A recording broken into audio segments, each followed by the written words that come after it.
Hi, Denise D'Angelo here, and I wanted to share a few things with you today. Many of you know that I have been a dementia caregiver, family dementia caregiver now for 5 years, and I hope you can understand. We got a little bit of a cold today, but and my mother right now is in the final stages of vascular dementia.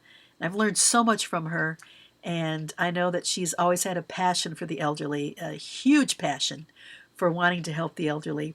And she, in her life and her career, has spent many years helping the elderly. So I know she would want me to share some of these things with you so that we can help some other people. According to statistics, there's going to be a tripling of the amount of cases of people with Alzheimer's and other dementias by 2030. And that's frightening to think about. So I think one way that we can all join together and work with this is, number one, to talk about how to prevent it, how to treat it, and how to live with it. And right now, I'm just going to give you a couple of tidbits on what you can do with various communication methods. And what we're going to talk about today, that I've had so many questions about, has to do with when your loved one repeats the same story over and over. Whenever you see them, they get on this loop. It's almost like a I don't know, like a tape loop, right? Where they're repeating the same thing over and over again. Sorry about the lighting here. Let me change it a little bit. So they're repeating the same question over and over, and how to get them off of that loop. And I don't mean to say in a mean way, but if you're able to work with them with various questions, what can happen is that that loop that may seem annoying to you will become a wonderful, wonderful exchange of reminiscence between you and your loved one, which will actually work as a bonding factor. And your loved one will come to life in reliving an amazing memory. You see, it's the short term that they don't have anymore, but many times they have the long-term memory. And that long-term memory can be filled with details and colors and pictures and smells, all sorts of things, well, when they tell the story to you. So according to Naomi Feil, who wrote Validation Therapy, or Validation Breakthough, has her master in social work. She's been working with the elderly for many years on communication, validation therapy. She says that when you want to talk to someone with dementia, you can use various questions. You can either, when they're having sundowning or when they're in the middle of frustration with some various behaviors, or if you just want to have a conversation with them and you want to know, well, how do I talk to someone like that? It's very simple. You can use about 5 different questions. All the questions you normally would ask in regular conversation except why. So who, what, when, where, and how. And in asking the questions, what will happen is that you allow the person to lead the conversation. They lead the conversation with their story if they feel like talking, and then you match their emotion, however that emotion is. If they're really ecstatic and animated, or if they're kind of quiet, withdrawn.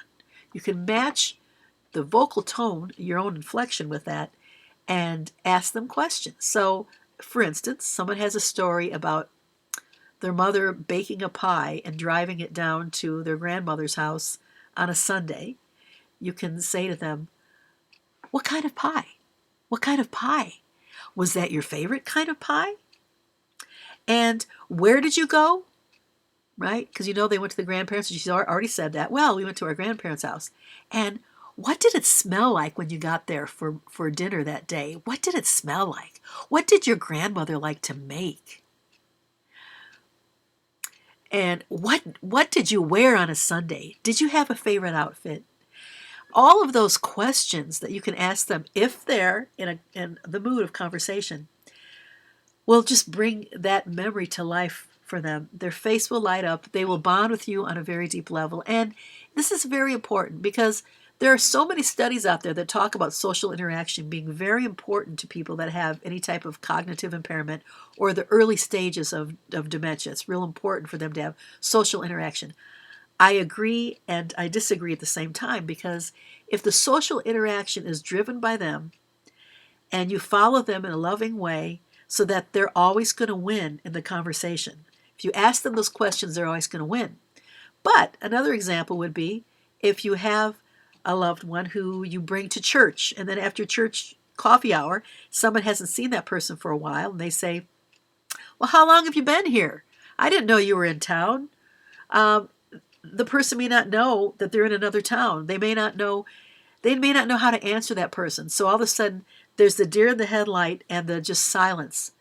And it's real important to realize that a person with dementia knows that they're forgetting. They know it. So what's really important is to make win-win situations. If you know the answer to what the question you're asking them, and you know that they know and they can answer it, when you see that light bulb go over their head, and that sense of delight that they have to answer the question, you know that you're doing this technique right. Another sense of communication that's really important, if someone says they need to have communication in order to help them with their cognitive decline, then give them one-way communication. If they're a quiet person and they don't thrive with a lot of people, and you're noticing a lot of isolation, if they love animals, then give them a chance to be with animals. Give them a chance to have a one-way conversation with an animal, because they know that they're forgetting, and they know that you're judging them. So many times I'll see people say this, and I don't mean to be cold when I give you this example. Please don't take it that way. But I've seen people say, "Don't you remember me? You don't remember me? Don't you remember me?" If you put yourself in that person's place, what would happen to you if you were somewhere and a stranger came up to you and said that to you? You knew you were forgetting, and a stranger, a person that you just don't remember, and they were saying that to you. Do you think that would give you some anxiety? That's what happens, even if that person's a family member. So quizzing a person is not okay. It's not okay to quiz someone. It's like if someone broke their leg, a family member of yours that used to dance with you broke their leg. And if you went up to that person and said, "You can't dance with me anymore. Why can't you dance with me?" Well, because I got a broken leg. They have a disability now. So it's important to just let them lead in the conversation. And again, if they're on that loop, you can use what, when, where, how. How, right? But not why. Wait. What, when, where, how. What, when, where, how. Who. You can use who also. Just not why. All right? Remember that. And if you have any questions about conversations or want any examples, just go to my website, which is caregiversgetfit.org. I'm compiling an ebook that will be ready in about a year, probably not for another year, but I'll be giving a whole bunch of examples and information about how you can just maintain really close to your loved one, how you can basically go like this rather than them declining all the way down, have them stay like this so that they will never forget you. And there are ways that you can do that. We've been blessed to find that with our mother, and I would love to share some of the techniques and the holistic techniques that we've been using on her with you. I'll be doing that in my ebook. Look for that. For now, we'll see you later.